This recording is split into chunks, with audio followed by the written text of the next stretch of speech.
कौन से पुत्र की मृत्यु पिता से पहले हो जाती है? कौन सा पुत्र माँ बाप को दारुण दुख देने के लिए आता है? मित्रों, इस प्रकार की घटनाएं अक्सर हमें देखने को और सुनने को मिलती रहती हैं कि किसी पिता के सामने उसके जवान पुत्र की मृत्यु हो जाती है, कि किसी पुत्र ने अपने माता पिता को इतना दुख दिया, इतना शायद कोई शत्रु भी नहीं देता। आखिर ऐसा क्यों होता है? तो आइए कहानी से समझते हैं कि पिता से पहले पुत्र की मृत्यु क्यों हो जाती है। मित्रों, एक समय की बात है। हिमालय पर्वत के शिखर पर पक्षियों की एक विशाल सभा लगी हुई थी और उन समस्त पक्षियों में आपस में कुछ ज्ञान चर्चा चल रही थी। कुछ पक्षी प्रश्न करते थे और उनमें से जो ज्ञानी पक्षी थे वे उन प्रश्नों के उत्तर देते थे। ज्ञान चर्चा होते होते एक प्रश्न ऐसा खड़ा हो गया जिसे सुनकर के सारे पक्षी सोच में पड़ गए, और वह प्रश्न यह था कि मृत्यु लोक में कुछ पुत्रों की मृत्यु पिता से पहले क्यों हो जाती है और कुछ पुत्र माता पिता को दारुण दुख क्यों देते हैं? ऐसा क्यों होता है? मित्रों, जिस पिता की आंखों के सामने ही उसके जवान पुत्र की मृत्यु हो जाए, उस पिता को कितना महादुख होता होगा। होना यह चाहिए कि पहले पिता की मृत्यु हो और पुत्र ही पिता का दाह संस्कार करे, लेकिन कई बार कुछ अभागे पिताए को अपने हाथ से अपने पुत्रों का अंतिम संस्कार करना पड़ता है। ऐसी स्थिति में एक पिता जीवित ही मृत्यु के समान कष्ट भोगता है। कई बार कुछ बेटे अपने माँ बाप के साथ शत्रु जैसा व्यवहार करते हैं, उन्हें मारते पीटते हैं, उनकी देखरेख नहीं करते, उन्हें तन्हा छोड़ देते हैं। उस भी एक पिता मृत्यु के समान कष्ट भोगता है। मित्रों, समस्त पक्षियों में यह चर्चा चल रही थी। किसी के समझ में नहीं आ रहा था कि आखिर ऐसा होता क्यों है। विषय बहुत ही महत्वपूर्ण था। तभी पक्षीराज गरुड़ का उस सभा में आना होता है। पक्षीराज गरुड़ एक बूढ़े गिद्ध का रूप धारण करके आते हैं और एक जगह पर बैठ जाते हैं। सभी पक्षियों ने खड़े होकर के उनका अभिवादन किया। गरुड़ जी कहने लगे कि हे पक्षियों, आखिर आपके बीच में किस बात पर चर्चा चल रही है? किस बात को लेकर आप इतनी उलझन में हैं? तब उनमें से एक पक्षी खड़े होकर के कहता है, गिद्ध महाराज, हम यह जानना चाहते हैं कि हमारे बीच में आज का जो संवाद है वह यह है कि पिता से पहले पुत्र की मृत्यु आखिर क्यों हो जाती है। तो पक्षीराज गरुड़ कहने लगे कि हे पक्षियों, सनातन धर्म शास्त्रों के अनुसार आपका यह जीवन पिछले जन्म पर आधारित होता है, और यह भी जरूरी नहीं है कि पूरा जीवन ही पिछले जन्म पर आधारित हो, लेकिन पिछले जन्म का हमारा कुछ हिसाब किताब अगर बाकी रह जाता है तो वह हमें इस जन्म में पूरा करना पड़ता है। मित्रों, पहले हमें यह समझना होगा कि हमारा कर्म ही हमारी गति तय करता है। आपके द्वारा किया गया कर्म ही आपके भविष्य को निर्धारित करता है। पक्षियों, कर्म 4 प्रकार के होते हैं। नंबर 1 संचित कर्म, नंबर 2 प्रारब्ध कर्म, नंबर 3 आगामी कर्म, नंबर 4 वर्तमान कर्म। इन चारों कर्मों का अलग अलग फल होता है। इनमें से जो संचित कर्म होते हैं वह हमारे अगले जन्म में हमारे साथ रहते हैं, और उन्हीं कर्मों का फल हमें कभी कभी दुख और सुख के रूप में भोगना पड़ता है। मृत्यु के बाद यह भौतिक शरीर तो नष्ट हो जाता है, लेकिन जो सूक्ष्म शरीर होता है वह जन्म जन्मांतर तक आत्मा के साथ जुड़कर रहता है, और हमारे जितने भी सगे संबंधी होते हैं वे सभी किसी ना किसी कारण हमारे साथ आते हैं। कभी किसी जन्म में वे सब हमारे कर्म का हिसाब चुकाने के लिए अलग अलग रूपों में आते रहते हैं। मित्रों, बूढ़े गिद्ध की बात सुनकर समस्त पक्षी कहने लगे, हे पक्षीराज, आपकी यह बात हमारी समझ से परे है। थोड़ा और सरल भाषा में हमें समझाइए। तो पक्षीराज कहने लगा, हे पक्षियों, ध्यान से सुनिए, मैं तुम्हें एक अद्भुत और रहस्यमय कथा सुनाता हूँ। इस कथा के माध्यम से आपको यह जवाब मिल जाएगा कि पुत्र की मृत्यु पिता से पहले क्यों हो जाती है। मित्रों, सभी पक्षी चुपचाप बैठ जाते हैं और पक्षीराज गरुड़ कथा सुनाना आरंभ करते हैं। कहने लगे हैं, पक्षियों, एक गांव में एक किसान रहता था। उसके परिवार में उसकी पत्नी और एक लड़का था। कुछ सालों के बाद किसान की पत्नी की मृत्यु हो जाती है। जिस समय किसान की पत्नी की मृत्यु हुई थी, उस समय लड़के की उम्र मात्र 10 साल की थी। तब किसान ने अपनी दूसरी शादी कर ली। उसके बाद किसान की दूसरी पत्नी से भी एक पुत्र पैदा होता है। मित्रों, संजोग बस किसान की दूसरी पत्नी की भी मृत्यु हो जाती है। तब किसान अपने दोनों बेटों के साथ अकेला रह जाता है। कुछ समय बाद किसान का जो बड़ा बेटा था, जो पहले वाली पत्नी से पैदा था, जब वह विवाह योग्य हो जाता है तो किसान ने बड़ी धूमधाम से अपने बड़े बेटे का विवाह कर दिया। मित्रों, धीरे धीरे कुछ समय बाद किसान बीमार पड़ जाता है। बीमारी के चलते उसकी ज्यादा हालत खराब हो जाती है और एक दिन उसकी भी मृत्यु हो जाती है। मित्रों, ध्यान रखना, किसान का जो छोटा बेटा था, जो उसकी दूसरी पत्नी से पैदा था, वह अपने सौतेली भाई के साथ रहने लगता है। बड़ा भाई अपने छोटे भाई को बड़े प्रेम से रखता था। धीरे धीरे समय गुजरता चला गया। एक दिन किसान का छोटा लड़का बीमार हो जाता है। तब उसकी हालत ज्यादा खराब रहने लगी तो बड़े भाई ने काफी वैद्य उसका करवाया, पर उसे कोई राहत नहीं मिली। बूढ़ा गिद्ध कहता है, हे पक्षियों, ध्यान से सुनना, बड़ी ही अद्भुत कहानी है। किन कर्मों से पिता से पहले पुत्र की मृत्यु हो जाती है। मित्रों, जब बड़े भाई ने अपने छोटे भाई का कई वैद्य हकीम से उपचार कराया, परंतु उसकी हालत में कोई सुधार नहीं हुआ। छोटे भाई की दिन पर दिन तबीयत बिगड़ती जा रही थी। काफी धन भी छोटे भाई के इलाज में खर्च हो चुका था। इलाज कराते कराते बड़ा भाई अब थक चुका था। एक दिन बड़े भाई ने अपनी पत्नी से सलाह की, यदि मेरा छोटा भाई जो सौतेली मां से उत्पन्न है, अगर यह मर जाए तो हमें इसके इलाज के लिए पैसा खर्च नहीं करना पड़ेगा और जायदाद में भी आधा हिस्सा हमें नहीं देना पड़ेगा। इसके हिस्से की सारी जमीन जायदाद फिर हमारी हो जाएगी। अपने भाई की जान से ज्यादा प्यारी उसके बड़े भाई को अपनी धन दौलत और भाई की धन दौलत लग रही थी। सभी तो कहते हैं, ना बाप बड़ा ना भैया सबसे बड़ा रुपया। पति का सुझाव उसकी पत्नी को भी बहुत अच्छा लगा। तब उसकी पत्नी कहती है, अजी ऐसे हम इसे मार भी तो नहीं सकते। यदि इसे मार दिया तो लोग समझेंगे कि हमने लालच बस इसे मार डाला है। क्यों ना हम यह काम किसी वैद्य से करवाएं। आप जाओ और किसी वैद्य को लालच देकर उससे कहो कि इसे दवाई के बदले जहर देकर मार दे। इससे किसी को पता भी नहीं चलेगा और कोई रिश्तेदार भी हम पर शक नहीं करेगा। सब लोग कहेंगे कि यह बीमार था, इसलिए बीमारी से मृत्यु हो गई।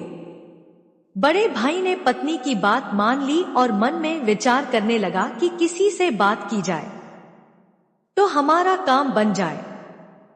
मित्रों, बड़े भाई ने ऐसा ही किया। उसे एक कोई निकट का घनिष्ठ वैद्य मिल जाता है। वह वैद्य पैसे का बड़ा लालची था। जब बड़े भाई ने उस वैद्य से बात की कि मुझे मेरे छोटे भाई को जहर देकर मरवाना है, मित्रों, वैद्य जी पहले तो हिचके, लेकिन जब किसान के बड़े बेटे ने वैद्य को 1000 मुद्राओं का लालच दिया तो वैद्य यह काम करने को राजी हो जाता है। मित्रों, उसका छोटा भाई बीमार तो रहता ही था, वह वैद्य उसका उपचार करने के बहाने से उसे देखने के लिए आता है और उसका इलाज करने के बहाने उसे जहर देकर चला जाता है। जहर के प्रभाव से तत्काल उसकी मृत्यु हो जाती है। अपने छोटे भाई की मृत्यु पर वे दोनों पत्नी बहु खुशी मनाते हैं। सोचने लगे, अब तो रास्ते का कांटा निकल गया। इसके हिस्से की सारी जमीन जायदाद पर अब हमारा अधिकार हो गया है। वे दोनों बहुत प्रसन्न होते हैं। और याद रखना मित्रों, जो खुशी दूसरे के दुख की बुनियाद पर होती है, जो धन दूसरे की हिंसा करके कमाया जाता है, वह धन कभी आपको सुख नहीं दे सकता। और जो लोग दुख देकर सुख पाने की कामना करने वाले होते हैं, याद रखें, उनके यहाँ एक दिन महाभयानक दुख आता है। मित्रों, बूढ़ा गिद्ध कहता है, हे पक्षियों, इस प्रकार बड़े भाई ने अपने छोटे भाई को मार डाला और उसकी सारी धन संपत्ति पर अपना अधिकार जमा लिया। किसी रिश्तेदार को भी इस बात का संदेह नहीं हुआ। रिश्तेदार तो यह सोच रहे थे कि यह कितना अच्छा भाई है, अपने सौतेले भाई का कितना उपचार कराया, कितनी देखभाल की, कितनी सेवा की, पर बेचारा उसे बचा नहीं सका। क्या करता, रोग ही ऐसा असाध्य था, बेचारे की मृत्यु हो गई। दुनिया वालों को क्या पता था कि वह मरा नहीं, बल्कि उसे मारा गया है। बड़ा भाई पूरे विधि विधान से उसका अंतिम संस्कार भी कर देता है। धीरे धीरे समय निकलता चला गया। फिर गिद्ध कहता है, पक्षियों, कुछ महीनों के पश्चात उस किसान के बड़े लड़के की पत्नी को एक लड़का पैदा होता है। बेटे की खुशी में दोनों पति पत्नी बहुत प्रसन्न होते हैं। बड़ी धूमधाम से उस लड़के का जन्मदिन मनाया जाता है। पूरे नगर में मिठाइयां बांटी जाती है और बड़े ही लाड प्यार से अपने उस पुत्र का पालन पोषण करने में लग जाता है। कुछ वर्षों में वह लड़का जवान हो जाता है। उन्होंने अपने लड़के की एक सुंदर सी कन्या को देख करके शादी कर दी। बड़ी धूमधाम से किसान ने अपने बेटे का विवाह किया। बेटे की शादी में खूब धन खर्च किया। बेटे की बहू जब घर में आ जाती है, जब उसकी शादी हो गई, तो वह लड़का कुछ दिनों के बाद अचानक से बीमार रहने लगा। माँ बाप ने उसके इलाज के लिए बहुत से वैद्य को बुलाया, बड़े बड़े डॉक्टरों को बुलाया और उसका इलाज कराने लगा। जिसने जितना पैसा मांगा उसको उतना पैसा दिया गया। सब कुछ दिया ताकि लड़का ठीक हो जाए। अपने लड़के के इलाज में अपनी आधी संपत्ति तक बेच डाली, लड़का बीमारी से सही हो जाए इसलिए। परंतु कहते हैं दोस्तों, जिस पर जिसका जितना कर्जा है वो अवश्य चुकाना पड़ता है, चाहे कोई कैसे भी चुकाए। मित्रों, उस लड़के की दिन पर दिन तबीयत खराब होती चली जा रही थी। लड़का बीमारी के कारण मरने की कगार पर आ गया। शरीर बहुत ज्यादा कमजोर हो गया था। मात्र अस्थिपन शेष रह गई थी। लड़के को चारपाई पर लेटा रखा था और उसका पिता अपने कुछ रिश्तेदारों के साथ और अपनी पत्नी के साथ अपने पुत्र की दयनीय हालत देखकर दुखी होकर के उसकी तरफ देख रहा था। अपने रिश्तेदारों से कह रहा था कि यह क्या हुआ, मेरा इकलौता पुत्र है, भगवान ने मुझे किस बात की सजा दी है। देखिए श्रोताओं, उसी समय वह लड़का बोल उठा। अपने पिता से बोला कि भाई, अपना हिसाब साफ हो गया है, बस अब कफन और लकड़ी का हिसाब बाकी है, उसकी तैयारी कर लो। यह सुनकर के उसके पिता ने सोचा कि लगता है बीमारी के कारण लड़के का दिमाग भी ठीक से काम नहीं कर रहा है। देखो ना, मैं इसका बाप हूं और यह मुझे भाई कहकर बोल रहा है। तब लड़का कहता है, नहीं भाई, आप मेरे बाप इस जन्म में है, मैं तुम्हारा पिछले जन्म का भाई हूं। याद कीजिए, यह सभी रिश्तेदार बैठे हुए, मैं तुम्हारा छोटा भाई हूं, तुम्हारी सौतेली माँ का बेटा, तुम्हारा छोटा भाई जिसके लिए आपने मुझे जहर देकर मरवाया था। अब वही संपत्ति बिक मेरे इलाज में लग चुकी है। आपके ऊपर मेरा जो धन था वह मैं धीरे धीरे अपने इलाज में लगवा चुका हूं। मित्रों, यह सुनते ही उसका पिता एकदम से फूट फूट कर रोने लगता है और कहता है कि हाय, मेरा तो कुल का नाश हो गया। हाय, मैंने यह क्या किया, जो किया वह मेरे आगे आ गया। पर भाई, मुझे यह तो बता दो, मैंने जो किया था वह तो मुझे देखने को मिल गया, पर एक बात मेरे समझ में नहीं आती है, इस तेरी पत्नी का क्या दोष है जो बेचारी ब्याह कर तेरे साथ आई है? यह तो निर्दोष है, अब इसको जिंदा जलाया जाएगा। गिद्ध बोला, हे पक्षियों, उस समय सती प्रथा चलती थी जिसमें पति के मरने के बाद पत्नी को पति की चिता पर जिंदा जलाया जाता था। तब वह लड़का कहने लगा कि हे भाई, आप मेरी बात ध्यान से सुनो। सभी बैठे हुए रिश्तेदार और तुम सब मेरी बात ध्यान से सुनो। तुमने वैद्य को मेरे इलाज के लिए बुलाया था। उस वैद्य को तुमने कुछ पैसों का लालच दिया था और उसने मुझे जहर दे दिया था। जो दुष्ट पैसों के कारण किसी को मारता है तो उसको भी उसका फल भोगना पड़ता है। गिद्ध बोला, पियो, वह लड़का कह रहा था कि जिस वैद्य ने मुझे जहर खिलाया था, तुम्हें उसका क्या पता है? तब उसके पिता ने कहा, हाँ बेटा, मुझे पता है। आपकी मौत के 3 साल बाद वह वैद्य भी मर गया था। लड़के ने कहा कि वही वैद्य यह पत्नी के रूप में मेरे घर में आया है। मेरे मरने पर अब इसे जिंदा जलाया जाएगा। इसको भी इसके कर्म का फल अवश्य भोगना पड़ेगा। हमारे जीवन में आने वाली मात्र और प्रत्येक घटनाएं हमारे ही कर्मों की उपज होती है। हम जैसा बोते हैं वैसा ही हमें काटने को मिलता है। आज नहीं तो कल हमें हमारे कर्म का फल जरूर मिलेगा। जीवन के हर कठिन प्रश्न का जीवन से ही हल मिलता है। जितना गहरा कुआं होगा उतना ही मीठा जल मिलता है। गिद्ध बोला, पक्षियों, ऐसा कह करके वह किसान पुत्र मृत्यु को प्राप्त हो जाता है। उस किसान का दूसरा कोई पुत्र नहीं था। उसकी सारी संपत्ति का नाश हो जाता है। उसकी मृत्यु के बाद जो उसकी पत्नी थी उसको भी उसके साथ जिंदा जला दिया गया। उस वैद्य को भी उसके कर्म का फल मिल जाता है। जिसने लालच बस उस किसान पुत्र को जहर दिया था, वह वैद्य मरकर उसकी पत्नी बना था। उसे भी मृत्यु के महाभयंकर कष्ट से होकर गुजरना पड़ा। मित्रों, इधर गिद्ध पक्षियों से कहता है, इस दुनिया में 4 प्रकार के पुत्र होते हैं और जो जो काम उसने किए हैं उन कामों का भुगतान भी किया जाता है। यह बात सुनकर के पक्षी कहने लगे कि 4 प्रकार के पुत्र कौन से होते हैं? तब पक्षीराज गरुड़ कहते हैं, हे पक्षियों, शास्त्रों में 4 प्रकार के पुत्र बताए गए। पहला पुत्र होता है ऋणानुबंध, दूसरा पुत्र होता है शत्रु पुत्र, तीसरा पुत्र होता है उदासीन और चौथा पुत्र होता है सेवक। ध्यान रखिए, जो पहले 2 पुत्र हैं, ऋणानुबंध पुत्र और शत्रु पुत्र, यह दोनों पुत्र आपके कर्मों के अनुसार ही आपके घर में जन्म ले लेते हैं, तो इनकी मृत्यु पिता से पहले हो जाती है। अगर किसी पुत्र की मृत्यु पिता से पहले हो जाए तो समझ लेना कि वह ऋणानुबंध और शत्रु पुत्र पैदा हुआ है।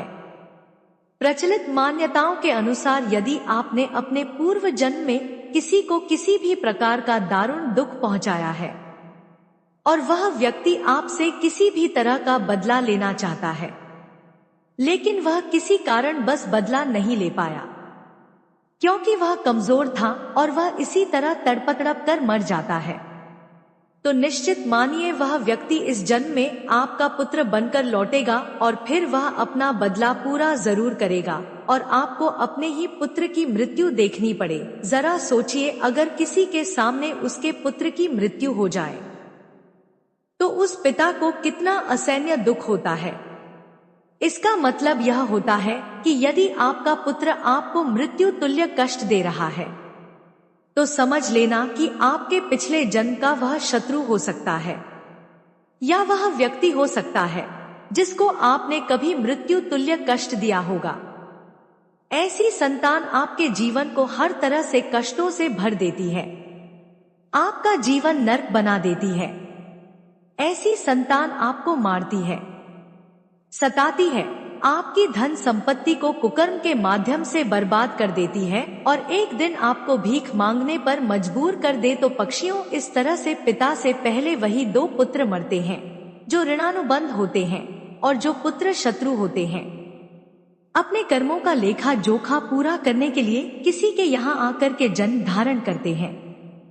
भगवान श्री कृष्ण ने अर्जुन से गीता में स्पष्ट कहा है कि हे अर्जुन, इस संसार में जितने नाते रिश्ते हैं वे सभी पिछले कर्मों के अनुसार प्राप्त होते हैं। इस महाभारत में जितने भी तुम्हें तुम्हारे सगे संबंधी दिखाई दे रहे हैं, यह सभी तुम्हारे और इनके पिता का लेखा जोखा है। हे अर्जुन, तुमने पूर्व जन्म में जब तुम धर्म के पुत्र थे और मैं तुम्हारा बड़ा भाई था नारायण और तुम मेरे छोटे अनुज थे, उस समय तुमने इस दुर्योधन को पराजित किया था। उस समय दुर्योधन ने हार का बदला लेने के लिए यह प्रतिज्ञा कर रखी थी कि हे अर्जुन, मेरे सामने जब भी तू आएगा तब मैं तुझसे बदला लूंगा। हे अर्जुन, प्राणी को अपने कर्म का फल भोगना पड़ता है। जिसका जिस पर कर्जा होता है वह उसको 100 जन्मों के बाद भी चुकाना है। और यही बात भगवान श्री कृष्ण ने पितामह भीष्म से कही थी। यह बात महाभारत काल की है। महाभारत का भीषण युद्ध समाप्त हो चुका था। विजेता पांडव सहित श्री कृष्ण शरशय्या पर पड़े पितामह भीष्म का आशीर्वाद लेकर लौटने लगे तो पितामह ने श्री कृष्ण को अपने पास बुलाया। कृष्ण पास आए तो भीष्म ने उनसे पूछा, मधुसूदन, मैं अपने किस कर्म की वजह से नुकीले तीरों से बनी इस शया पर असह्य कष्ट भुगत रहा हूँ? श्री कृष्ण ने मुस्कुराते हुए पूछा, क्या आपको अपने पिछले जन्मों के कर्म याद हैं? पितामह बोले, पिछले जन्म मुझे याद है और इनमें मैंने कभी किसी का बुरा नहीं किया।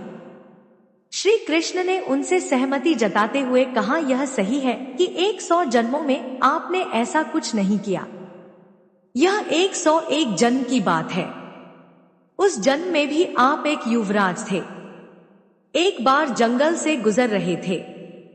एक पेड़ के नीचे कुछ देर आराम करने के बाद आप चलने लगे तो ऊपर से एक करकटा कई पैरों वाला एक कीड़ा आपके घोड़े की गर्दन पर गिरा। आपने अपने तीर से उसे उठाकर पीछे की ओर फेंक दिया। वह करकटा पीछे बेर की कंटीली टहनी पर पीठ के बल गिरा। बेर के कांटे उसकी पीठ में धंस गए। बेचारा करकटा कांटों से निकलने की जितनी ही कोशिश करता, कांटे उसे उतना कष्ट देते। करकटा उसी अवस्था में कई दिन जीवित रहा। उसकी तकलीफ आपके नाम दर्ज हो चुकी थी, लेकिन आपके पुण्य कर्म इतने प्रबल थे कि वह पाप फलित नहीं हो पा रहा था। फिर आज क्यों? पितामह के इस सवाल पर श्री कृष्ण ने उन्हें बताया, दुर्योधन की सभा में जब द्रौपदी का चीरहरण हो रहा था तब आप उसे बचाने में समर्थ थे, लेकिन इसके बावजूद आपने दुर्योधन को रोकने की कोई कोशिश नहीं की। इससे आपका पुण्य क्षीण हो गया और 101 जन्म पहले के इस पाप को फलित होने का मौका मिल गया। जब हम जन्म लेते हैं या फिर जब हम गर्भ में रहते हैं, तब हम उस ईश्वर से यही प्रार्थना करते हैं कि इस पुनर्जन्म के बंधन से इस बार हमें मुक्त करें। इस बार जन्म लेने के उपरांत हम अच्छे कर्म करेंगे, लेकिन जन्म लेने के उपरांत हम उन बातों को भूल जाते हैं, मोह माया के वश में हो जाते। कर्म के फल कभी ना कभी मिलते ही हैं।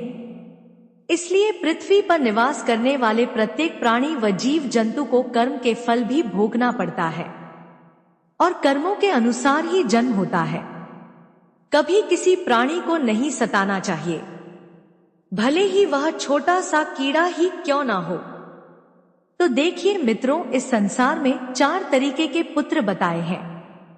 जो 2 तरह के पुत्र होते हैं, ऋणानुबंध और शत्रु पुत्र, जिसके हम कर्जदार हैं।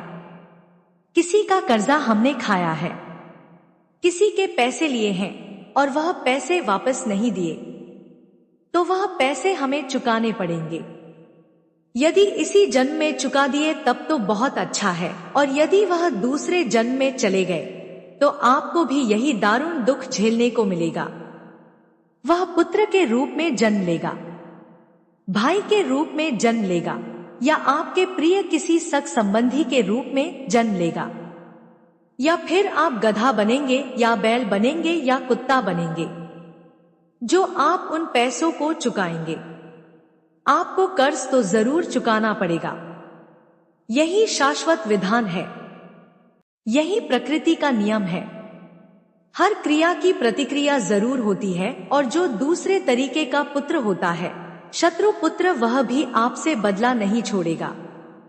आपके पास कोई गरीब रहता है, कोई कमजोर रहता है और आप ताकतवर है, उस पर आप अपना बल प्रयोग कर रहे हैं, उसे मृत्यु के समान यातनाएं दे रहे हैं, तो यह यातना उसकी आत्मा सहेगी। वह भी मौका मिलने पर आपको उतनी ही भयंकर यातनाएं देगा और आप उन यातना से आहत हो जाएंगे, चाहे वह पुत्र के रूप में हो, पिता के रूप में दे या पत्नी के रूप में। इस प्रकार से मित्रों, पहले वाले 2 पुत्रों की मृत्यु पिता से पहले हो जाती है और बाकी के जो 2 पुत्र होते हैं, उदासीन और सेवक, उनकी मृत्यु पिता के बाद होती है। यह वह पुत्र होते हैं जो आपकी खूब सेवा करते हैं, क्योंकि आपने पिछले जन्म अच्छे कर्म किए थे। यानी कि पिता पुत्रों की मृत्यु नहीं देखता। तो हमेशा हमें ध्यान रखना चाहिए कि किसी और का हम ना ले, अगर ले तो फिर उसका वापस दे। मित्रों, दूसरी बात, किसी को इतना परेशान भी नहीं करना चाहिए कि वह हमसे कमजोर है और हम उसको मृत्यु के समान यातनाएं दे रहे हैं, तो वह भी मौका मिलते ही आपसे अपना हिसाब किताब जरूर चुकाने आएगा। अब तो आप समझ ही गए होंगे कि कौन से पुत्रों की मृत्यु पिता से पहले हो जाती है और कौन से पुत्र माँ बाप को कष्ट देने के लिए आते हैं। मित्रों, सीधी सी बात है, अगर हम किसी के साथ उपकार करते हैं, मुसीबत में उसकी मदद करते हैं, गरीबी लाचारी में उसको धन से सहायता करते हैं, तो समझो आप अपने प्रिय मित्रों की संख्या बढ़ा रहे हैं और वह मित्र मुश्किल वक्त में आपके साथ जरूर खड़े होंगे। और यदि हम किसी के साथ बुरा करते हैं तो शत्रुओं की संख्या बढ़ाते हैं। आपको कहानी कैसी लगी हमें कमेंट में जरूर बताएं, और कहानी अच्छी लगी तो अपने दोस्तों के साथ कहानी शेयर करें।